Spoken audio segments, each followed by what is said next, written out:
5 seconds. Start.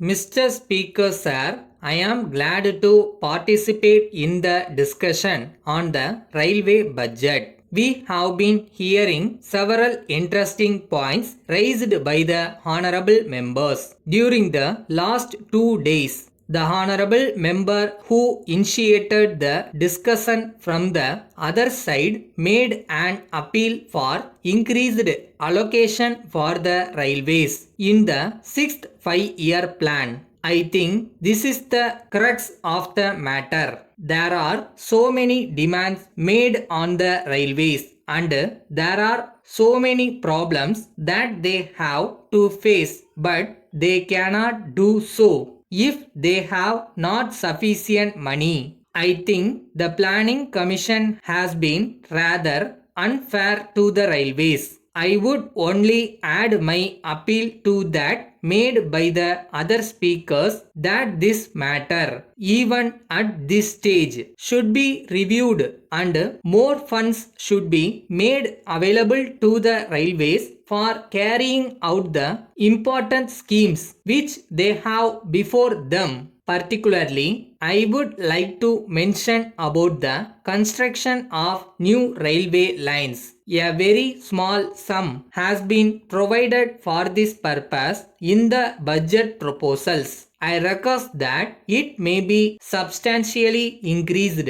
Then there are one or two aspects of the working of the railways to which I would like to draw the attention of the Honorable Minister. One is the matter regarding railway accidents. This is one thing which is very much agitating the minds of the people and also the members. There is a feeling that travel on the Indian railways has become very unsafe. I am aware that the Honorable Minister himself is very much concerned about it and he has already indicated in his speech the measures which he proposes to take in order to prevent them. But there are also other factors which lead to accidents that need to be looked into. It is not only due to the negligence of the drivers or other railway staff, but there are some other factors also like the failure of the brakes and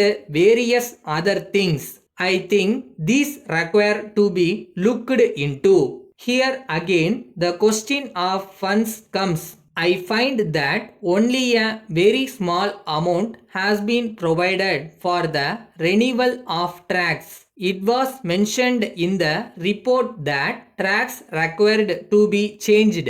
We have not been able to do that as often as it is needed. I think this one aspect required to be examined by the Honorable Minister and more funds should be made available for this. As far as law and order is concerned, we hear a lot. We read in the papers reports about murders and thefts which are taking place in the railways. The Honorable Minister cannot get away with an excuse that law and order is a state subject. The government railway police are supposed to look into the matter. They are, of course, doing this, but I would like the Honorable Minister to do something more in this matter. I do not think the problem can be solved by merely shifting the responsibility for the safety of passengers to the state governments. No doubt, I agree that under the Constitution, as it stands, law and order is a state subject.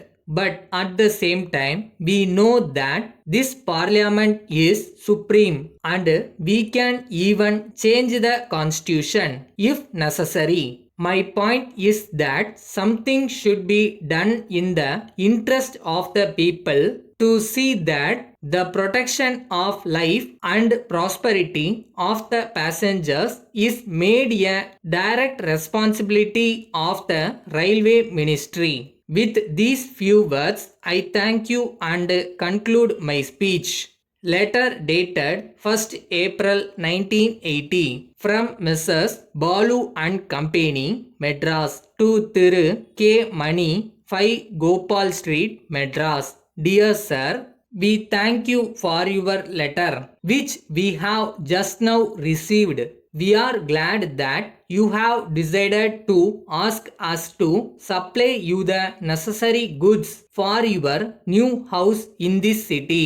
We find from your letter that you are anxious that the goods supplied should be of good quality. We hope that we shall be able to satisfy your requirements. It will be a pleasure for you to know that we have been dealing in electric goods for many years. We think you will be glad to know that if you are able to find any defect in the article supplied by us, we shall be pleased to replace it immediately.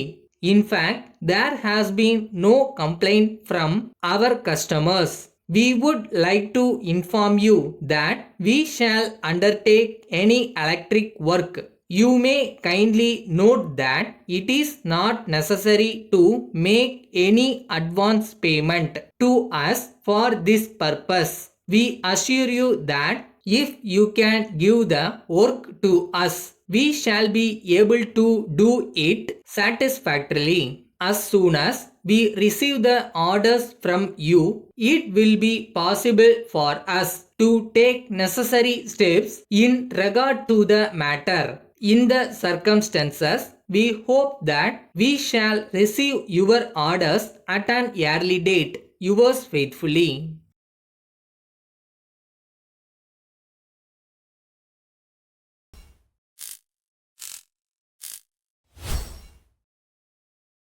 இதுவும் boxing மாதிரி தான். அடிபட்டு கீழே விழுந்தா தோத்துட்டோன்னு அர்த்தம் இல்லை, மறுபடியும் எந்திரிக்காம விட்டாலாம்.